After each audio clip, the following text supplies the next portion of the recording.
جبریل علیہ السلام وحی لے کر آتے تھے. اس بات کو اچھی طرح سمجھیں. کچھ لوگ کبھی کہتے ہیں کہ فلاں آیتیں براہ راست نازل ہوئیں، فلاں سورت براہ راست. ایسی بات نہیں ہے. سارا قرآن اللہ کے نبی صلی اللہ علیہ وسلم کے پاس آیا، وہ جبریل علیہ السلام کے واسطے سے پہنچا. وَأَنَّهُ مُبَلِّغٌ مِّنْ عِنْدِ اللَّهِ، اللہ کے رسول صلی اللہ علیہ وسلم تبلیغ کرنے والے ہیں، اللہ تبارک و تعالیٰ کی باتوں کو اللہ کے نبی صلی اللہ علیہ وسلم لوگوں تک پہنچانے والے ہیں.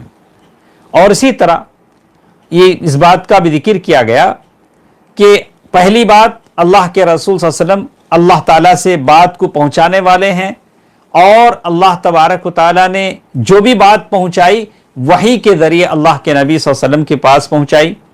اور اللہ کے نبی صلی اللہ علیہ وسلم خاتم المرسلین ہیں. اللہ اکبر.